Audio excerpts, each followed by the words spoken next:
everyone. Welcome to the show. I am James Swanwick, and today we are talking to the UK's leading biohacker and the founder of the Health Optimization Summit in London, which is probably Europe's biggest biohacking event. His name is Tim Gray, and he's a new friend of mine who we met, we met in 2023, and we're here in London, England. And today we're going to be talking about, are sunglasses really that good for you? Is putting your bare feet on carpet really that good for you? Which demographic has the shortest, lifespan, and why? Oat milk, good for you, not good for you? Nail polish, is it harming us? Is it not harming us? All of that and a lot more. Tim, how are you, mate? Great to have you here. Thanks for having me. I have a niece and nephew who have both been diagnosed as having ADHD. I would submit that the reason that they are displaying whatever signs that doctors say is ADHD is more to do with their diet than the fact that they've got ADHD. So just to give further context, I see them eating chips, sugary drinks, red cordial, energy drinks, cornflakes, breads, orange juice. Why are all these foods that I just explained bad for you, and how could that lead to what doctors would say are the symptoms of ADHD? So there's 2 points on this. Is nutrition or food, diet, whatever, is one thing that's linked to ADHD for sure. And the second is the use of devices and constant stimulation from all angles. For instance, before we had the iPhone or laptop or whatever, we'd be on a bus or in a car or somewhere or other, and we'd be thinking. We'd be looking out the window. We'd be playing I Spy if we were in the family car, We wouldn't be having a 5-second gap, default to Instagram or default to chatting to one of 50 people on WhatsApp. So we're always looking for the next bit of stimulus. And as a result, dopamine spikes, which then exhausts our system, that makes us keep on hunting for more and more stuff. Therefore, we have less attention. And actually, I noticed on my phone usage, at one point I was using my phone 7 hours a day. And I couldn't focus. I couldn't concentrate. I had to force myself to meditate every day. It was really tough. I couldn't even lie still for 5 minutes. It was just ridiculous. And the more I've tapered down my use and the more conscious I am with using it, the more my attention has been on track. When I'm with people, my focus is there. It's not anywhere else. My phone doesn't get picked up if I'm at the dinner table. There's multiple things that set in place. So I think, kids these days are using devices more than, especially we did at our age, like we didn't have mobile phones until we were probably 16 or 18, in those days. And we're brought up with an Atari or some games console, not something that's killing and hyper stimulating you all day, every day. So that's the one element. But to go back to the food one, I actually recorded a podcast with Dr. Daniel Amen, and he has scanned over 250,000 brains with SPECScan to see brain health. And, we're not just talking, how it's operating, it's the unit itself and how the brain health is. And one of the things that he noticed on these scans is that people that ate processed food had the worst brain health. So what we're saying is when there's lots of influencers or industry saying, actually, no, processed food is fine, we fortify it with whatever, that's bullshit. Over 250,000 scans, you can see the brain health from people that eat processed foods. It's proven. That's not small data. That's far bigger than most studies that are double blind, even at 50, 200 participants or whatever. And when you look at one of the leading issues that kids have these days, ADHD.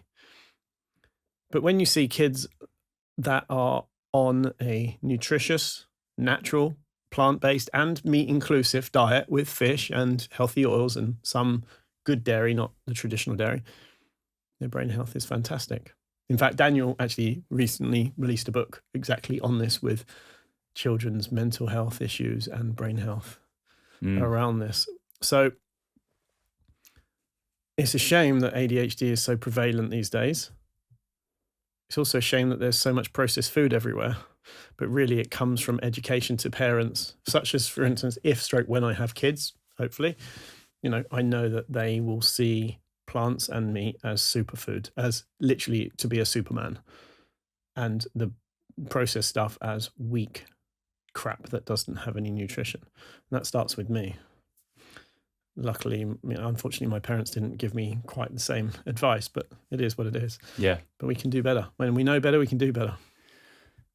I mean, I just feel so good when I have a breakfast with chicken, eggs, avocado, healthy fats. Mm.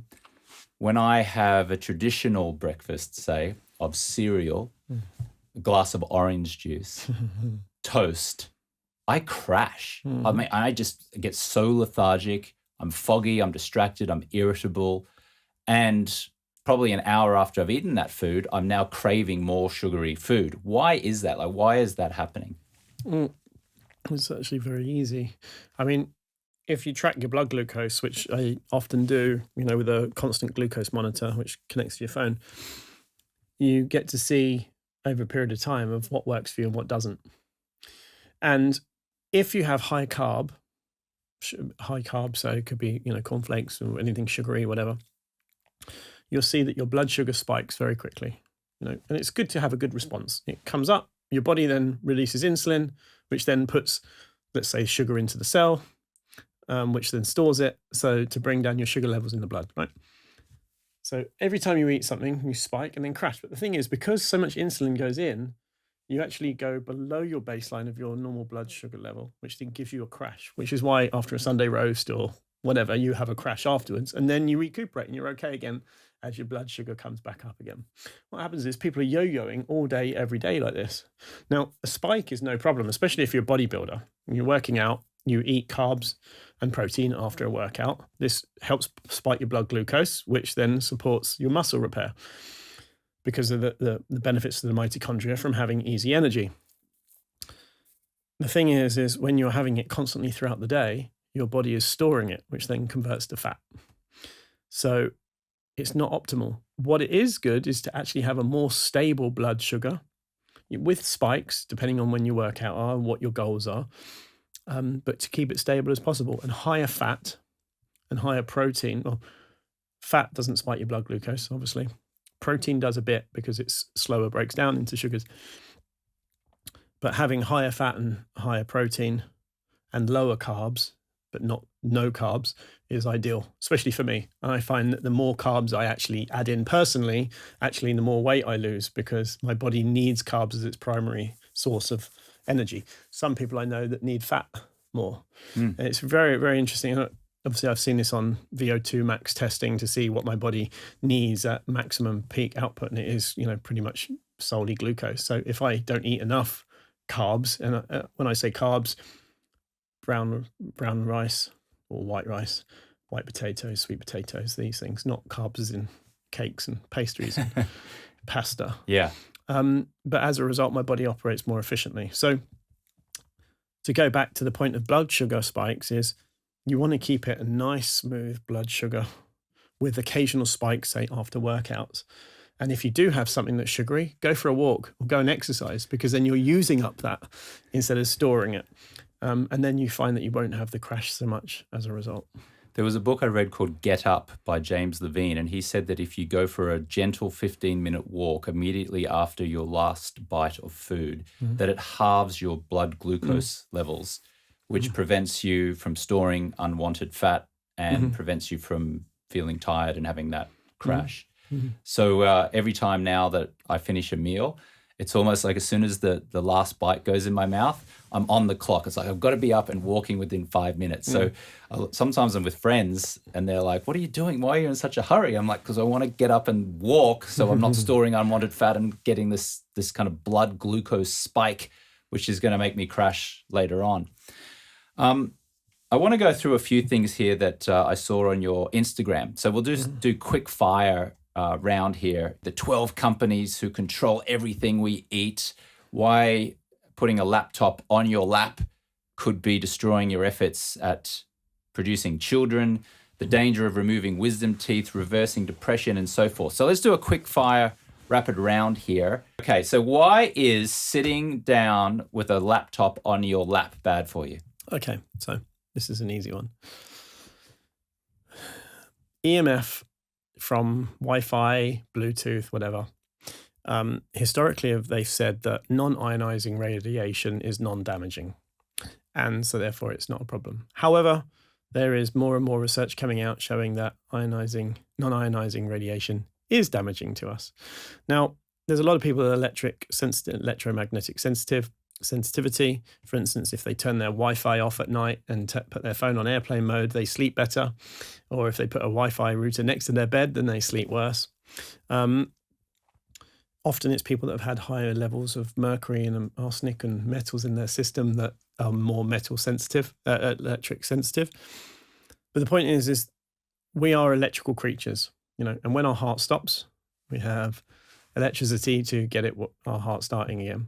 Our bodies are electrical. Our veins are full of blood, which carry oxygen around, and electrolytes, which are part of our wiring system, electrolytes being minerals. We're electrical creatures. And to think that the electric from a device isn't affecting us in any way is ridiculous. Now, apparently, when you have metal fillings and you have a phone next to it, the temperature of the filling goes up 2 to 3 degrees. Okay, now there's also a study showing that having metal fillings acts as an antenna for Wi-Fi as well. It tracks the Wi-Fi. Actually, my colleague and friend, Dr. Dom Nischwitz, who's the biological dentist from Germany, actually has shared some content around this exact study. So anyway, Wi-Fi interferes with how our body works, and often with our cellular water would be the one of the main ways.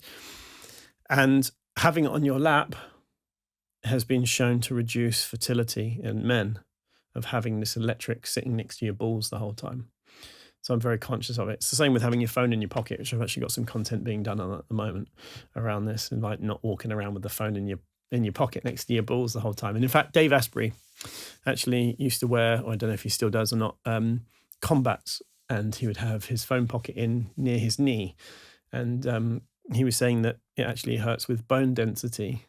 So you can actually see, and there's something to do with the calcium channels, and how bones degenerate when they have too much EMF.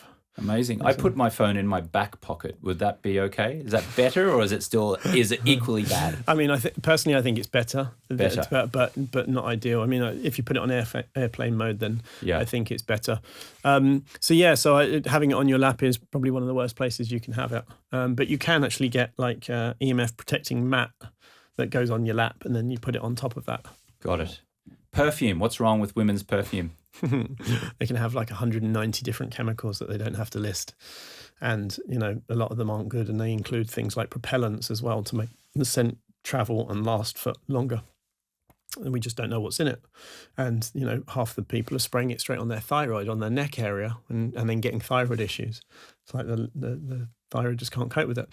So breathing in these chemicals all day, every day is actually really bad for us, especially when we don't know what these chemicals are. And a lot of them don't have to be, and they don't have to disclose it.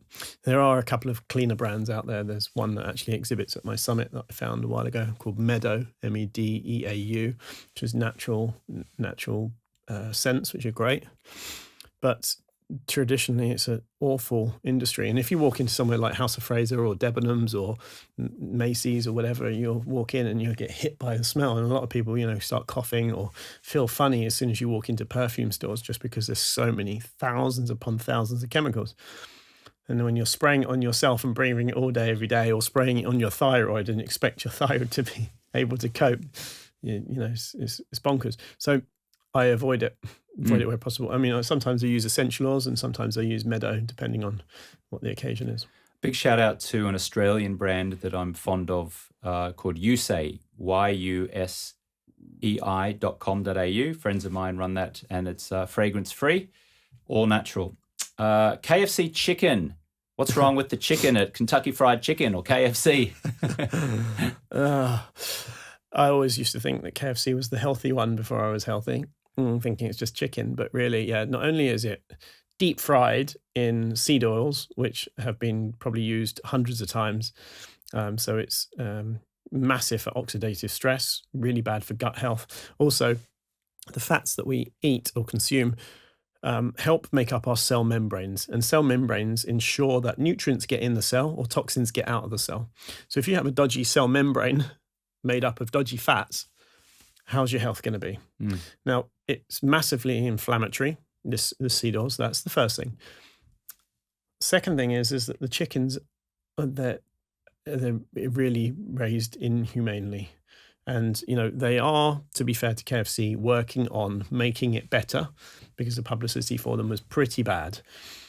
But the thing is, it's not healthy chicken. And if you want to be healthy, you want to eat healthy food, healthy animals, healthy plants. You don't want rotting stuff or stuff that isn't healthy. What makes the chicken unhealthy? The way that that it's fed, the way that it's kept in tiny conditions, the way that they're like malformed, like they're not like deformed creatures, some of them, and just really badly looked after or not looked after at all.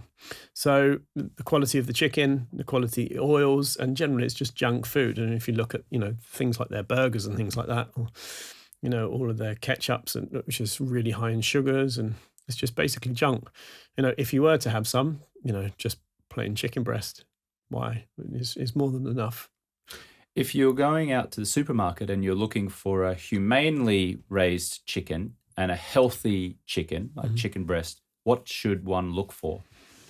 I mean, in the UK, the standard is going for organic because it comes with certain assurances when it's an organic chicken, for instance. Better still is going to a farm raised, like a farm or wild raised chicken, which is significantly better, but the cost obviously hikes up quite a lot. So going with organic is a good start. What would you say to people who say, I can't afford organic? I mean, it's a very good point. What do you afford though? Like, what else do you spend your money on? Because when I look at people that say that they can't afford to buy healthy stuff and that, I'm privileged to buy this good stuff. So, well, actually, when you look in these people's shopping baskets around the supermarket, you'll see that they're buying bags of crisps worth £5, or, like cakes that are 12 quid, or packet meals that are 15 quid when they could buy the ingredients for half that.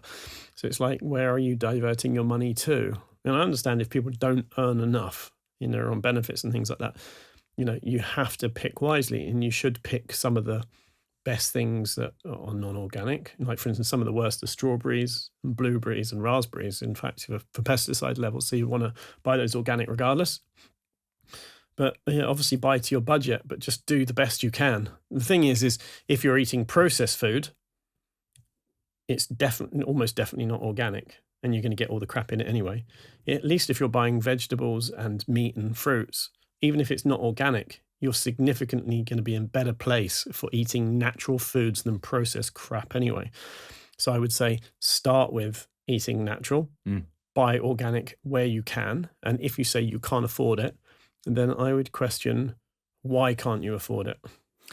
I would say you're either going to pay for your health now or you're going to pay for it later. That's the way I always remind myself when I'm making a decision as to whether to buy organic and super healthy or not, based on the cost. I always say, well, I can pay for it now, or I can pay for it with poor health later. So I think I'm going to choose paying for it now. Pay the farmer now or pay big pharma later. Yeah. I like that. I agree. What's wrong with putting our bare feet on carpet? Well, carpet's not so bad. But really what is bad is carpet in general, because it harbors loads of dust and loads of it's generally made from poor chemicals, actually, like polyester and things like that these days. So you basically got a house full of chemicals, and that harbors lots of bacteria and dust mites and blah, blah, blah, blah, blah. So that's the thing with carpets. And also they can get moldy, and which is really bad for health, very, very bad for health, and causes hormone disruption and various other things. But the bigger problem is more if you have hard flooring, such as laminate flooring or tiles, because, you're using floor cleaner, which is some of the strongest chemicals that there are, on the floor, and then you're walking around barefoot, absorbing these chemicals in via your feet. And our feet sweat. Our feet sweat a lot, and that's to help us connect with the ground so we get a better connection with the grounds. Because the feet are very porous and sweat quite a lot, walking around on highly toxic chemicals, especially if it's your kids on their hands and feet and then they're putting their hands in their mouth, you're basically giving them cancer-causing chemicals. So what do we do to combat that if we have carpet or we have tiles? There are, carpet, I would say that try and lose it, to be quite honest, but in colder countries, I appreciate it's more important.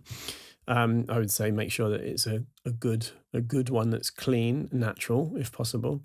With regards to the hard flooring, I would say that buy as clean and natural as floor cleaner that you could possibly buy. There's several brands out there. There's one in the UK I like, which is called Green Sense. And also there's EcoMate as well in the UK. Over in the US, is Jessica Alba's company the Honest Company?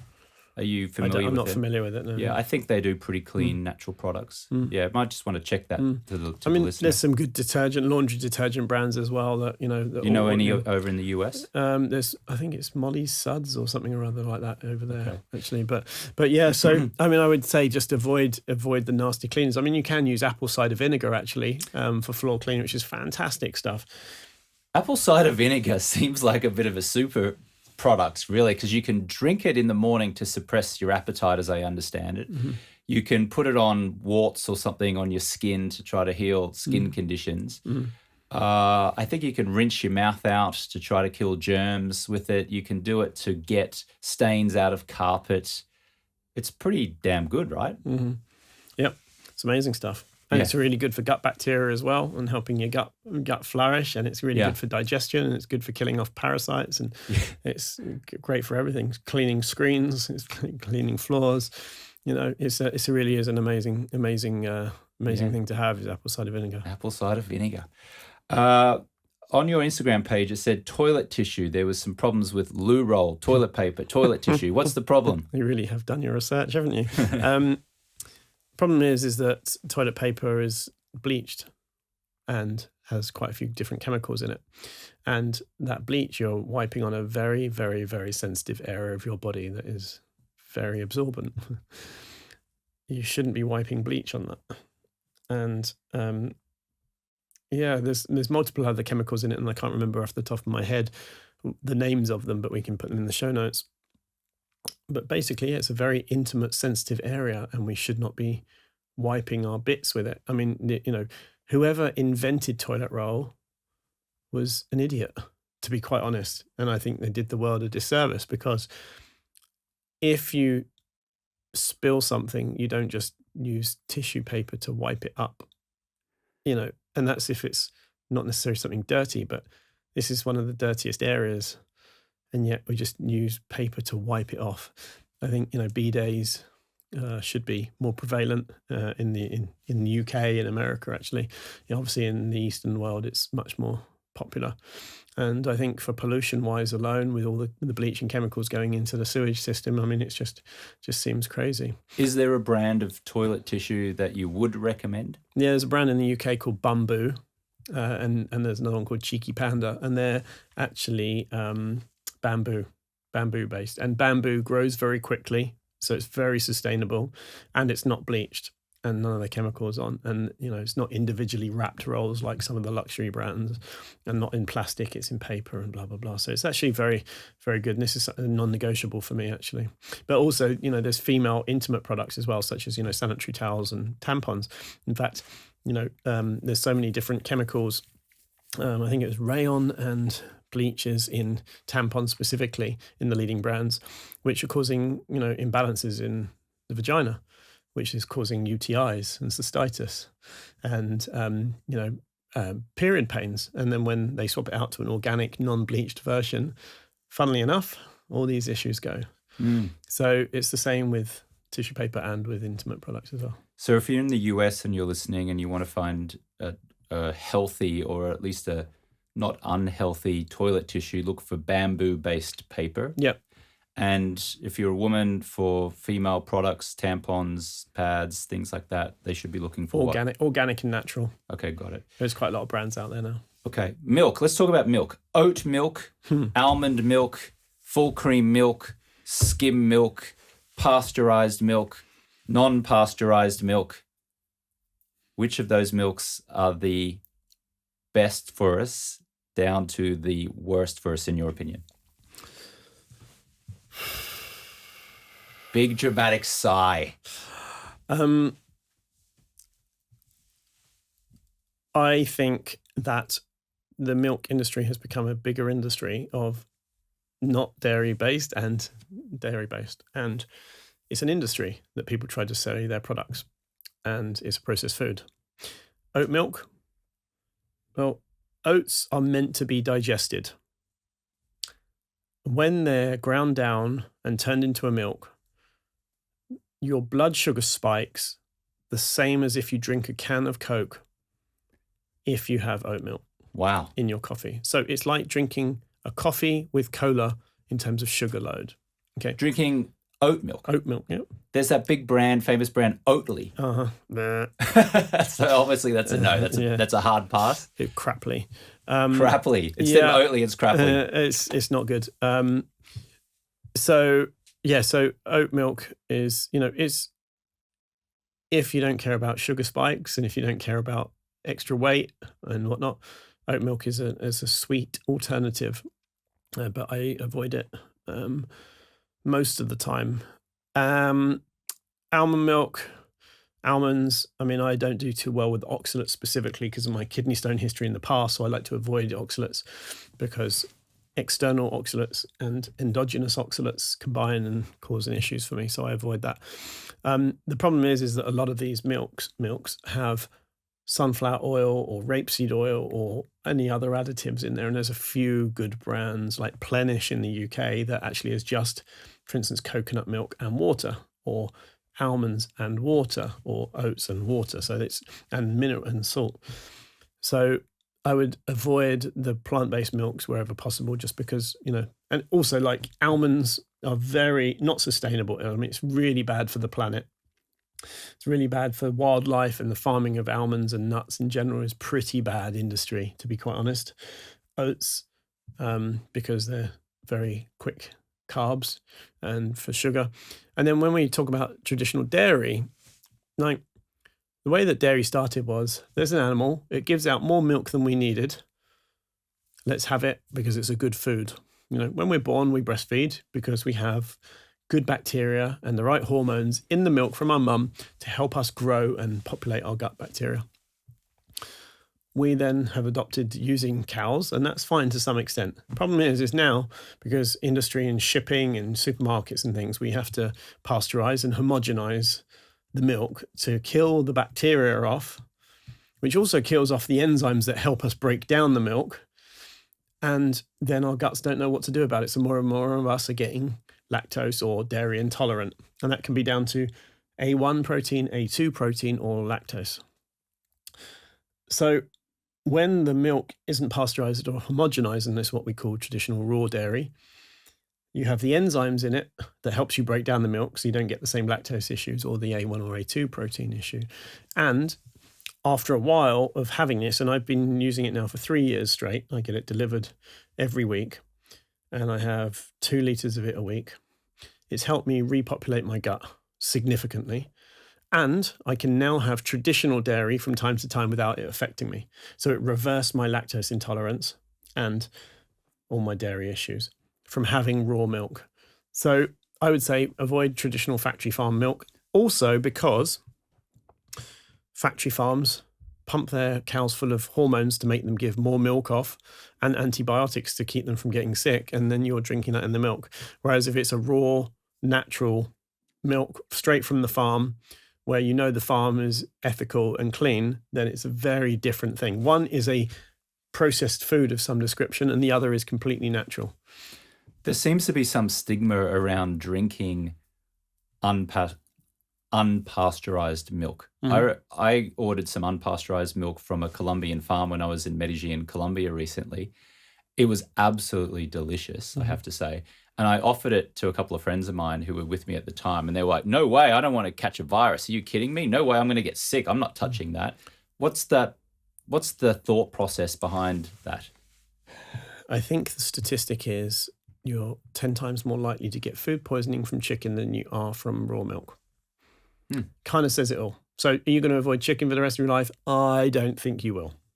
People that say, I don't want to get sick or this, I know someone that got sick from having raw milk. Yeah, I also know someone that's died from parachuting.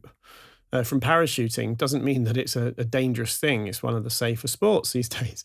And like it's the same with raw dairy. It's like you always hold on to the bad examples and then people are just scared. So if they want to avoid it, feel free, avoid it. It's no loss to me. The point is you're ignorant to actually the benefits of the milk and the statistics behind how bad or good they are. Nail polish. What's wrong with nail polish?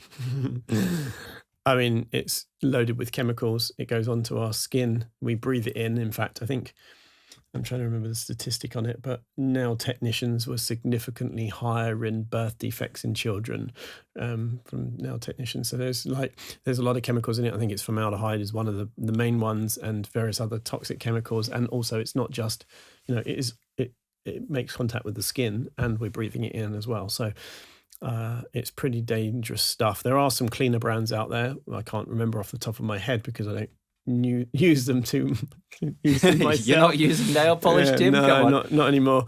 What should someone look for in packaging to see whether the nail polish is natural or whether it's damaging to us? I would just do your research on each individual brand and just to see what they say. I mean, the ones that are ethical, that want to be cleaner, do generally specify it, and the ones that just avoid it completely are the ones that aren't. So. Okay. Toothpaste, there must be a brand that you are for and a brand that you are against, and why? Colgate against. Colgate. Or Sensodyne or any of these mainstream brands you see in the supermarkets because they're packed with fluoride and people say, fluoride's safe. It's not. It is known to lower IQ in children by up to 10 points.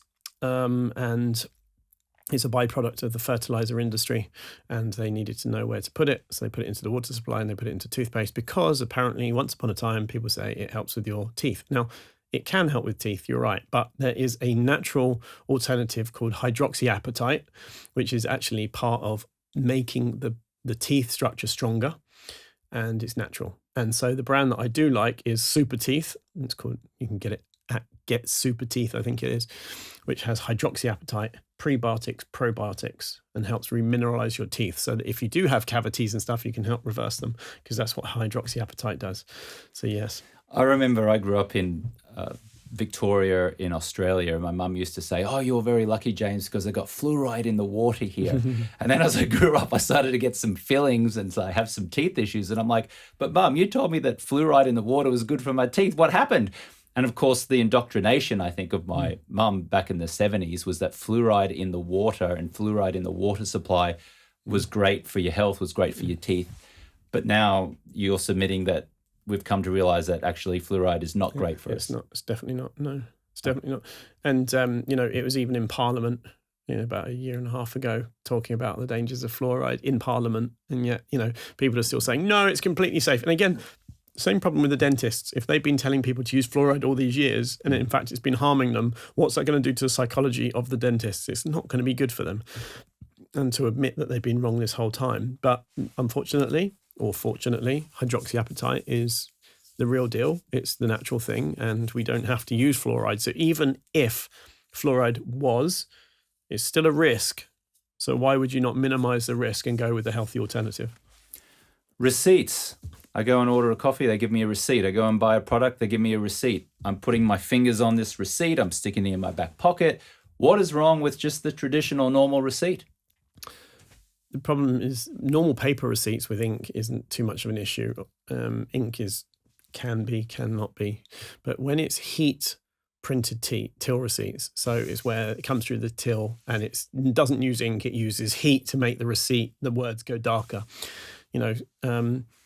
That has BPA in it. So our hands are porous, we're touching it, BPA, obviously the chemical in plastic, which is a hormone disruptor. And we're touching it all day, every day. And then probably putting the fingers in our mouth as well. So we're eating BPA. And then apparently, I think it was from touching one receipt has the equivalent to 6 months of drinking from plastic bottles or something. Wow, that's incredible. So what do you do when they offer you a receipt?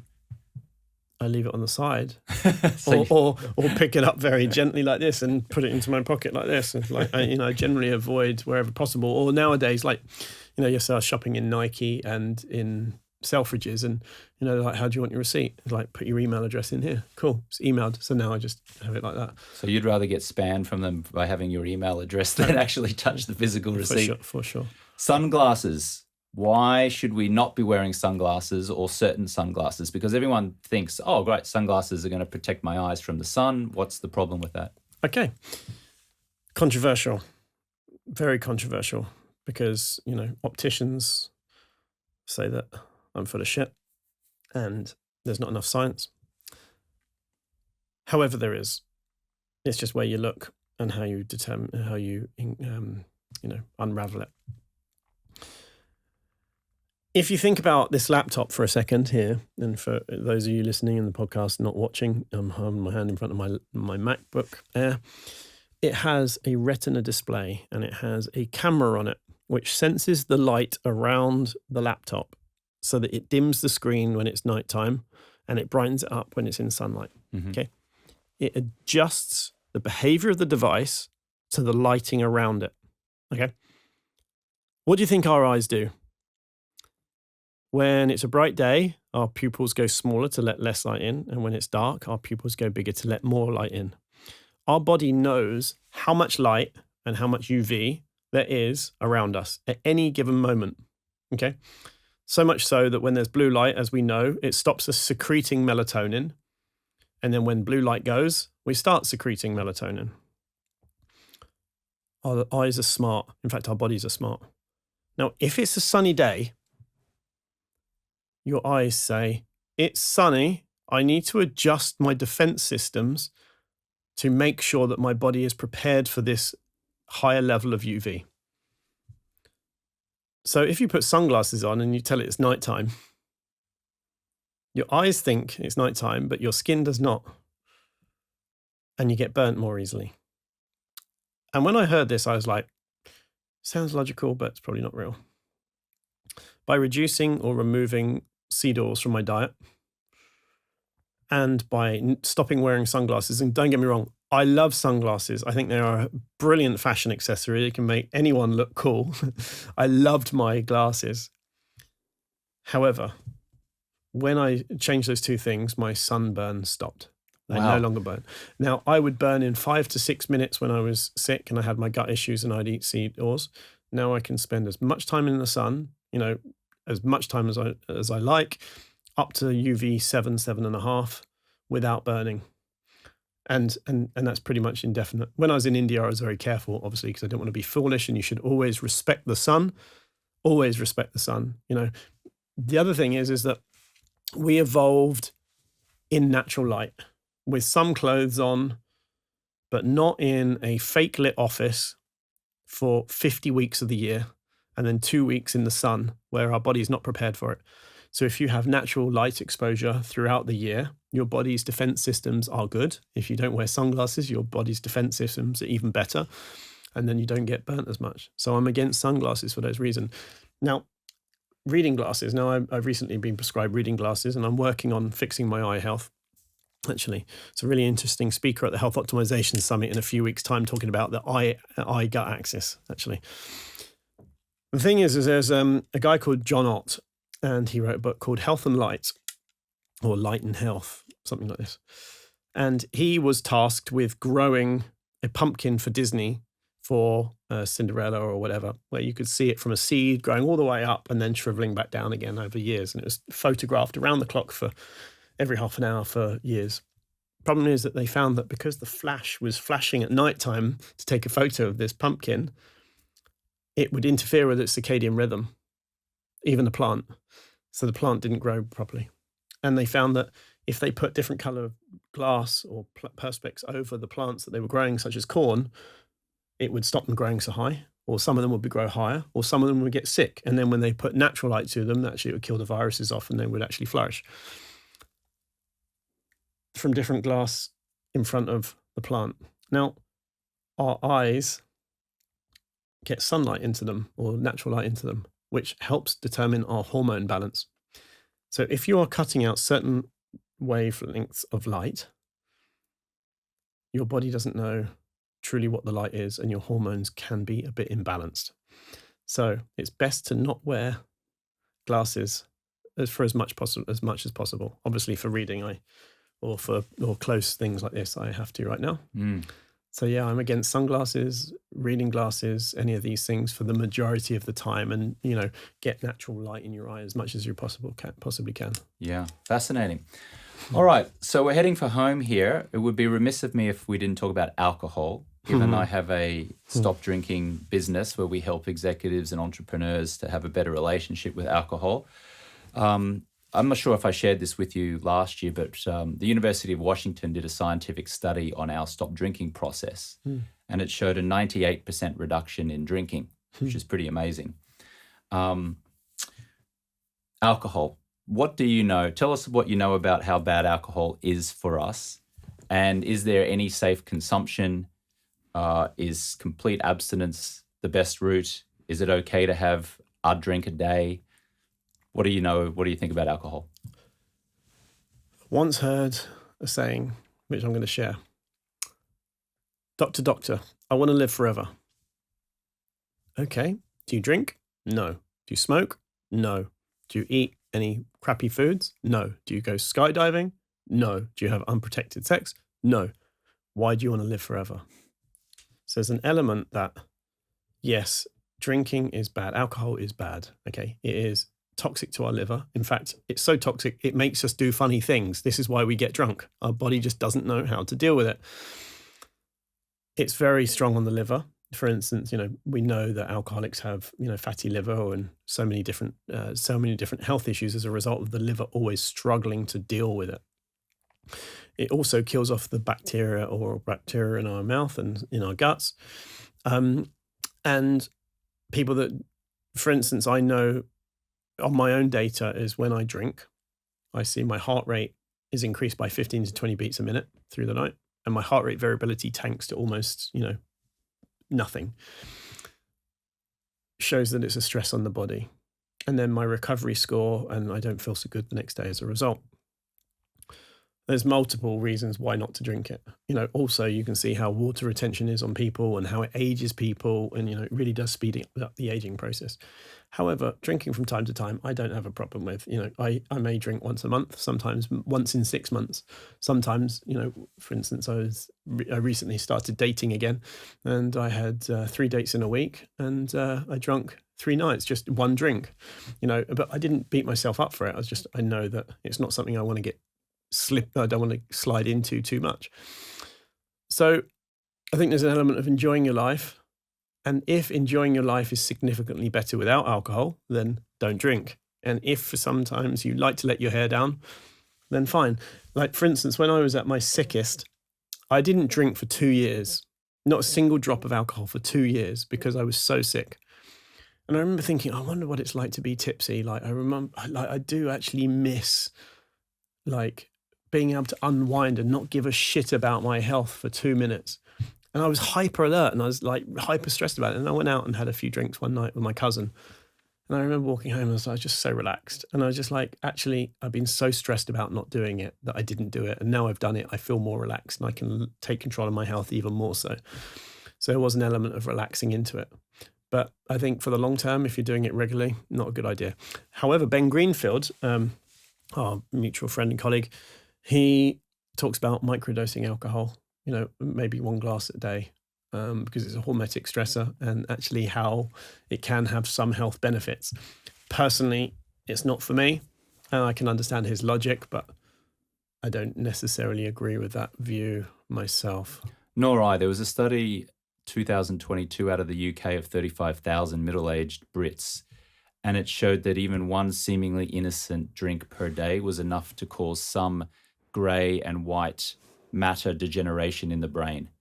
And that was just one modest drink a night. That's 7 standard drinks a week only. And so I look at that and I go, well, that means that nightly glass of wine, not only is it disrupting your sleep and causing you irritability and fogginess and lethargy the next day, but it's also causing some level of brain degeneration. Now, how much brain degeneration, I'm sure, differs from person to person. But if a scientific study of 35,000 middle-aged adults shows that one drink a night causes some level of brain degeneration, I say that is reason enough to just give it up completely. Yeah, I agree. And if you would like to follow Tim on social media, you can find him on Instagram at Tim Biohacker. Anywhere else you are on social media? Instagram is perfect. Yeah, Instagram, Tim Biohacker. Tim, thank you so much for sharing your guidance and wisdom today. Any final words to our listener about biohacking, general health? No, nothing. Good. I think today has been action-packed with loads of stuff. But follow me on Instagram if you want to know some more details on what to do. Yeah, thanks, Tim. Appreciate it. Thanks for having me.